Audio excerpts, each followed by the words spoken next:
seorang sumber yang sangat bisa dipercaya di lingkaran pemerintahan saat ini maupun pemerintahan sebelumnya, dan dia terlibat aktif, itu mengatakan bahwa mantan presiden Pak Jokowi itu sebetulnya ingin fight Ridwan Kamil bagaimanapun harus bertarung 2 putaran, kira-kira begitulah. Nah, salah satu untuk mewujudkan 2 putaran itu adalah mengajukan gugatan. Maka berkali-kali bertelepon sampai kemudian Pak Jokowi sendiri ke Jakarta menemui Pak Prabowo, menemui beberapa tim inti yang terkait dengan tim pemenangannya Ridwan Kamil. Dari situ pesan itu disampaikan, lalu ditangkap, diskusi, tapi kok semakin kesini belum ada gerakan. Nah, muncul kemudian telepon lagi ke Jakarta lagi, yang waktu itu kita bahas bahwa tidak betah di Solo katanya kan gitu. Mulai sering ke Jakarta. Itu juga dalam rangka untuk mengemas bagaimana caranya nanti, kira-kira begitulah, bagaimana caranya nanti Pilkada Jakarta ini bisa 2 putaran. Tapi di sisi yang lain akhirnya ada keraguan. Presiden tidak kunjung memberikan jawaban. Presiden Prabowo dalam hal ini adalah Ketua Umum Partai Gerindra tidak kunjung memberikan jawaban soal ini mau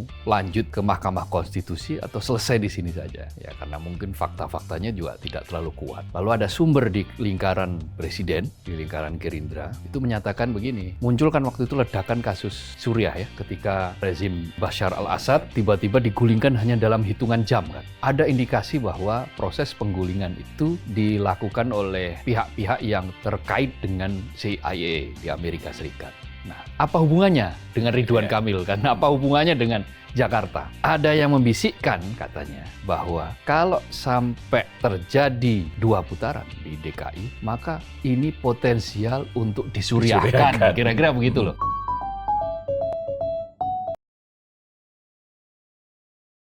Proyek PSN di kemungkinan era jenengan beberapa mungkin akan dievaluasi oleh Pak Prabowo. Ya apa-apa kan baik, dievaluasi akan baik, dikoreksi akan baik gitu.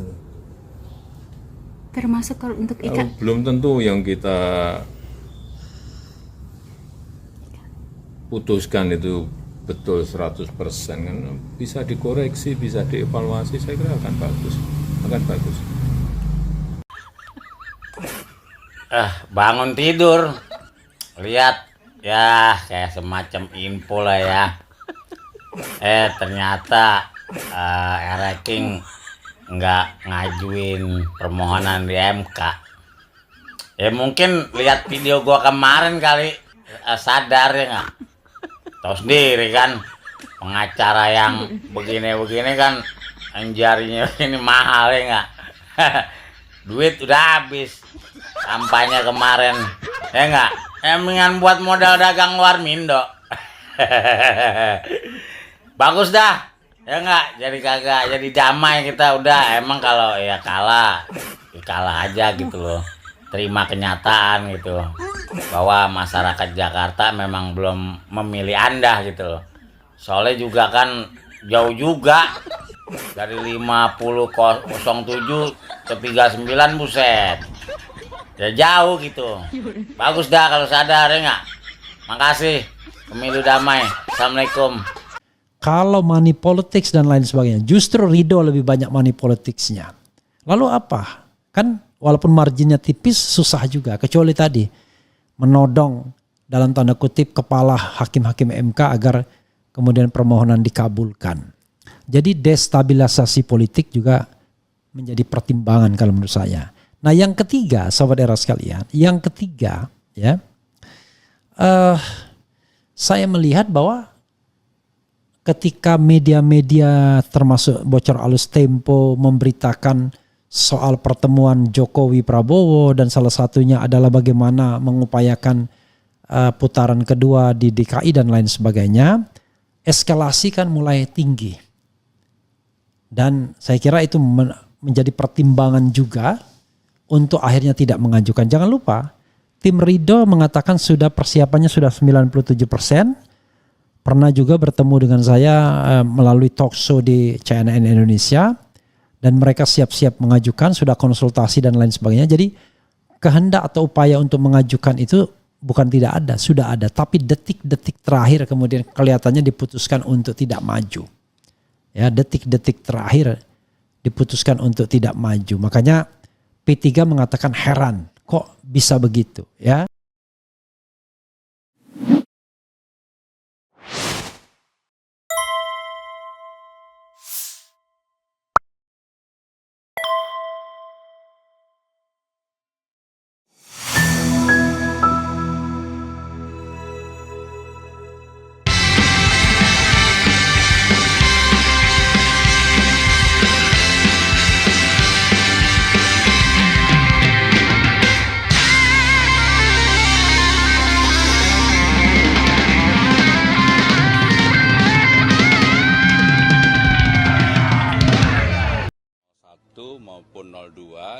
tidak menyampaikan gugatan ke MK, artinya Jakarta segera bisa konsentrasi untuk berbenah. Pemilihan gubernur di Jakarta kali ini adalah pemilihan yang tingkat tensi politiknya itu paling rendah. Tensi politiknya. Praktis di Jakarta tidak ada peristiwa yang berarti. Ya, saya secara pribadi, baik pasangan 01 maupun 02 yang tidak menyampaikan gugatan ke MK mengucapkan terima kasih. Artinya, Jakarta segera bisa konsentrasi untuk berbenah. Assalamualaikum warahmatullahi wabarakatuh. Sobat RH sekalian, jumpa lagi kita di channel yang keren ini. Keren, cadas. Ya, sobat RH sekalian, akhirnya Ridho tidak jadi menggugat ya, tapi jangan salah ya, margin atau perbedaan antara Ridho dan Prano itu bukan 0,7%, tetapi lebih dari 10%, mungkin 11% ya. Jadi saudara sekalian, tidak menggugat itu tidak berarti kemudian mereka legowo, belum tentu juga. Jadi bisa jadi karena ada perhitungan-perhitungan. Nah, dalam konteks ini saya mengakui bahwa saya salah ya. Saya kalah ya dengan tebakan Anies ya. Kenapa? Jadi waktu ke Solo kemarin, bukan ke Solo sih, ke Bali ya, tanggal 29 November untuk menghadiri namanya Mukernas Musyawarah Kerja Nasional IKADIN. Saya ngomong kalau margin perbedaan itu tipis itu biasanya pasangan akan mengajukan calon, saya bilang. Tapi Anies bilang enggak mungkin mengajukan karena Prabowo tidak mau ribut-ribut lagi di Jakarta. Sebenarnya saya hampir benar dan Anies hampir salah kalau tidak ada konstelasi terakhir yang kelihatannya membuat istana ngeper untuk mengajukan permohonan ya, karena niat mengajukan permohonan itu sudah disiapkan sampai detik-detik terakhir, bahkan lawyernya mengatakan persiapannya sudah 97%, tapi kemudian akhirnya tidak diajukan. Ya, saya menduga ada beberapa sebab yang harus kita pertimbangkan sebagai bahan analisis ini. Tapi coba kita lihat beberapa judul berita ya. Kemenangan Pramono Rano dan bayang-bayang kekuatan Kim di DPRD Jakarta. Ketua P3 Jakarta terkejut Ridho batal gugat ke MK tak dibicarakan. Ya itulah. Kemudian jubir Pramono Rano hormati Ridho dan Darmakun tak gugat Pilgub Jakarta. Oh ya, Darmakun juga tidak gugat juga ya. Batal ajukan gugatan, pasangan Ridho resmi kalah di Pilkada Jakarta. Oke, itu antara lain ya.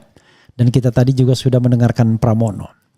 Jadi sahabat sekalian, ada beberapa faktor yang menyebabkan permohonan tidak jadi diajukan menurut analisis saya. Oke, pelan-pelan ya. Pelan-pelan. Pertama adalah kita lihat dari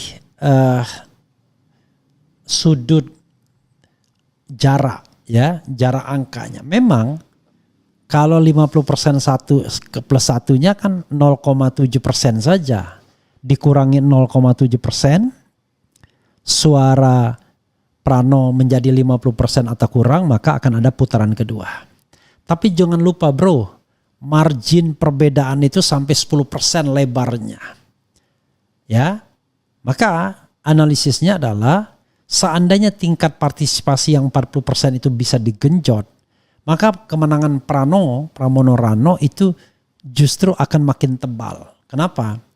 Pasti sentimen terhadap R kasus atau Ridho itu akan semakin tinggi kalau seandainya MK memenangkan permohonan Ridho dan memerintahkan pemungutan suara ulang. Let's say misalnya dari 40% itu 10% ikut mencoblos. Maka mereka yang mencoblos itu tidak mungkin semuanya atau sebagian besarnya ke Ridho. Pasti ke Pramono Rano. Karena jangan lupa ya, di Pilkada DKI Jakarta itu bentuk perlawanan itu ada dua terhadap kartel politik. Satu, mendukung Pramono Rano sebagaimana dilakukan oleh Anies.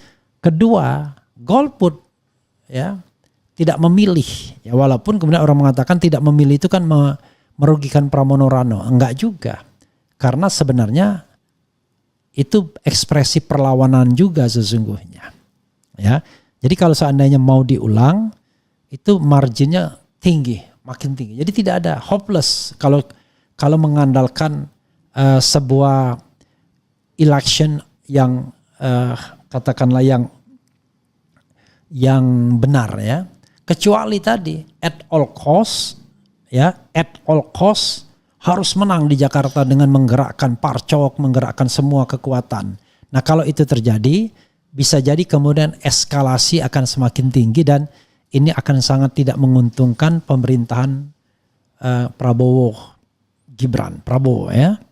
Karena itu akhirnya pilihan untuk tidak mengajukan permohonan itu pilihan yang menurut saya logis dan rasional. Oke, satu analisisnya. Yang kedua, pemerintahan Prabowo sepertinya memang tidak ingin terjadi yang namanya destabilisasi, ya, terjadi destabilisasi politik. Dia nggak mau, karena misalnya MK memenangkan Ridho dan memerintahkan pemungutan suara ulang, maka terjadi destabilisasi politik. Apalagi kemudian bocor. Misalnya percakapan, loh kok bisa kalah, bisa 2 putaran apa enggak dan lain sebagainya. Jadi bocor alus Tempo dan juga channel-channel termasuk RH Channel ya paling tidak sudah berjasa juga meninggikan isu ini sehingga kemudian bikin gentar istana. Jadi istana gentar itu karena takut tiba-tiba memancing kemarahan civil society atau kekompakan civil society. Ya, jangan lupa ya, civil society sudah pernah melakukan ini pada tanggal 22 Agustus yang lalu. Bukan tidak mungkin riot ya 22 Agustus itu akan terjadi kembali kalau seandainya memaksakan diri ya, bukan riot ya, demonstrasi unjuk rasa besar-besaran kalau seandainya tiba-tiba memaksakan diri untuk dilakukannya putaran kedua. Dan tidak gampang juga kemudian untuk membuktikan bahwa ada kesalahan penghitungan suara. Kalau kesalahan penghitungan suara rasanya tidak mungkin. Kalau money politics dan lain sebagainya, justru Ridho lebih banyak money politicsnya. Lalu apa? Kan walaupun marginnya tipis susah juga. Kecuali tadi menodong dalam tanda kutip kepala hakim-hakim MK agar kemudian permohonan dikabulkan. Jadi destabilisasi politik juga menjadi pertimbangan kalau menurut saya. Nah yang ketiga, sahabat era sekalian, yang ketiga ya, saya melihat bahwa ketika media-media termasuk bocor alus Tempo memberitakan soal pertemuan Jokowi Prabowo dan salah satunya adalah bagaimana mengupayakan putaran kedua di DKI dan lain sebagainya, eskalasi kan mulai tinggi. Dan saya kira itu menjadi pertimbangan juga untuk akhirnya tidak mengajukan. Jangan lupa, tim Ridho mengatakan sudah persiapannya sudah 97%. Pernah juga bertemu dengan saya melalui talk show di CNN Indonesia. Dan mereka siap-siap mengajukan, sudah konsultasi dan lain sebagainya. Jadi kehendak atau upaya untuk mengajukan itu bukan tidak ada, sudah ada. Tapi detik-detik terakhir kemudian kelihatannya diputuskan untuk tidak maju. Ya, detik-detik terakhir diputuskan untuk tidak maju. Makanya P3 mengatakan heran, kok bisa begitu ya. Begitu sobat era sekalian. Lalu apalagi yang harus kita lihat lagi ya.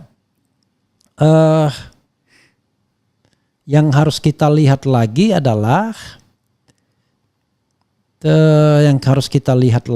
adalah yang terkait dengan sosok Pramono itu sendiri.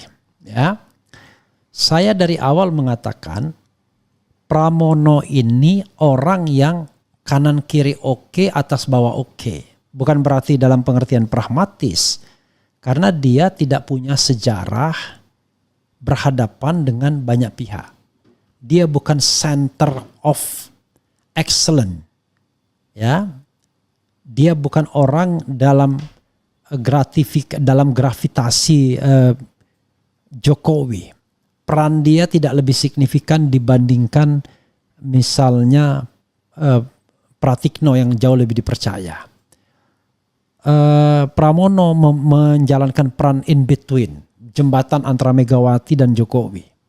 Pramono juga duduk dalam satu kabinet dengan Prabowo Subianto dan sekarang bukan anak buahnya lagi. Jadi ketika Pramono Anung menemui Prabowo misalnya, kita jadi bertanya-tanya, loh kok Pramono menemui Prabowo Subianto? Ada yang mengatakan karena permintaan Mega, artinya dia yang dipercaya Mega untuk menjadi bridging jembatan lagi-lagi, atau karena diperintahkan oleh Prabowo, artinya dia juga punya akses terhadap Prabowo Subianto. Jadi saya sudah mengatakan sama Jokowi nggak ada masalah karena Pramono Anung melapor ke Jokowi ketika konon katanya ketika dia ditunjuk oleh Megawati. Jadi ini faktor yang membuat Jokowi pun lega ketika kemudian PDIP dengan dalam tanda kutip dengan ancaman tertentu tidak jadi mengusulkan Anies Baswedan dan kemudian mengusulkan Pramono. Yang saya katakan awalnya paket bunuh diri, ya. Memang sejak awal, ya, sebenarnya Pramono ini underdog. Tetapi kenapa bisa menang? Ya salah satunya adalah sentimen warga Jakarta terhadap. Jadi faktor menangnya itu bukan faktor Pramono. Faktor menangnya itu adalah faktor sentimen warga Jakarta terhadap pasangan Ridho. Sentimen itu, ya, perlawanan tersebut diwujudkan dengan dua hal, dengan golput atau gercos dan dengan mendukung Pramono Rano sebagaimana dilakukan oleh Anies Baswedan. Maka hasilnya adalah kemenangan bagi Pramono Rano. Begitu saudara sekalian, bukan karena sosok Pramono Anung. Pramono Anung tidak cukup dikenal sesungguhnya, tetapi kelihatannya nasib baik menghampirinya karena sentimen terhadap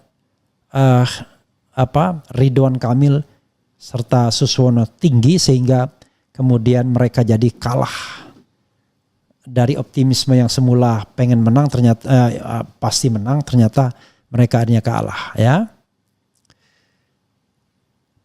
Jadi begitu sobat RH sekalian, ya.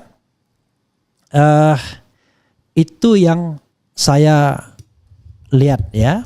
Oke. Coba kita bacakan komentar sobat RH sekalian, ya.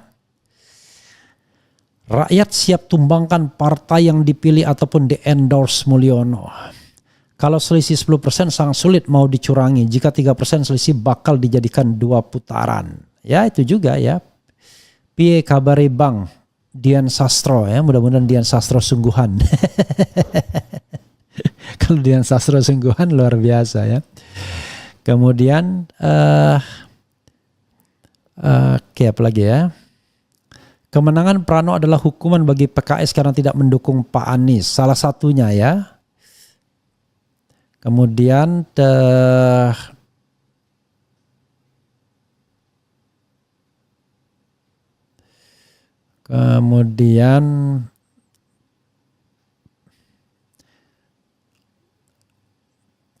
nah ini yang sempat terhenti saya komen, saya tunggu yang endingnya. Nah inilah, ya.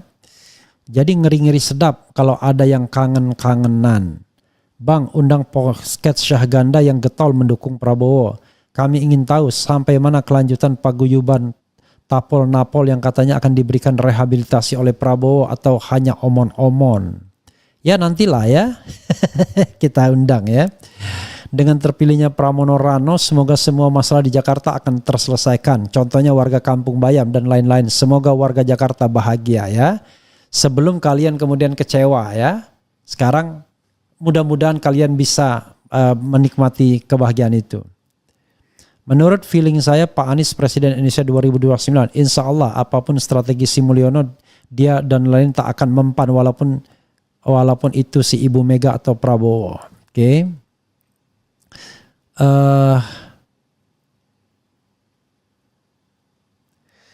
Kemudian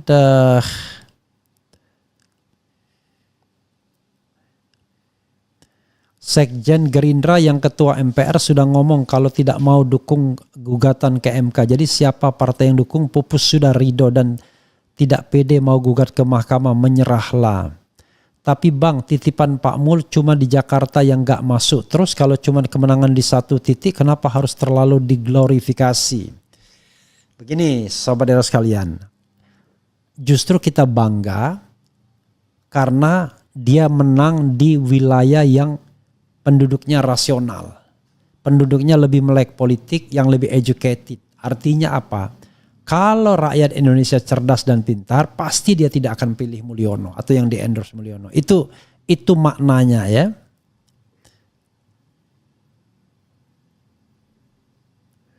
Prof, apa Abah bisa menjabat jadi Komut BUMD atau Kadis, Kabak, jabatan struktural Pemda Jakarta yang lain? Wah, masa Abah jadi kepala dinas bro? Masa jadi Komut BUMD bro? Itu merendahkan betul ya. Betul Bang analisisnya. Malah nanti Prabowo dukung Pak Anies, mari kita tunggu. Nanti kita lihat ya. Dan nanti yang paling kacaunya adalah tiba-tiba Pramono Anung ya dijadikan menteri, kemudian Rano Karno jadi gubernur, dan terakhir yang jadi wakil gubernurnya si adiknya Fufu Fafa. Hancur Mina ya. Kemudian kalau Abah disatuin dengan Ganjar, oke lah ya. Ini bukan salah dan benar, ini cuma tepat dan tidak tepat. Ya justru tepat dan tidak tepat pun rasanya enggak juga ya. Ya ini analisis itu bisa dari mana aja ya. Karena yang namanya analisis itu menggerakkan sebuah kemampuan ya. Nggak bisa dikonfirmasi analisis itu. Misalnya, betul nggak Pak bahwa kemenangan ini faktor Rano Karno atau faktor Anies Baswedan? Nggak bisa, itu kan semua analisis ya. Karena tidak ada survei yang kemudian bisa mendukungnya bahwa saya memilih karena Anies atau karena Rano Karno, nggak ada. Kecuali kita bisa menemukan secara baik ya. Kemudian buat polling Pilpres 2029 antara Abah Ganjar versus Prabowo Fufu apa? Masih terlalu jauh bro. Yang jadi masalah 58% gak pinter. Bukan gak pinter, kurang melek politik ya. Indonesia ini sangat susah cari pemimpin sungguhan ya. Kemudian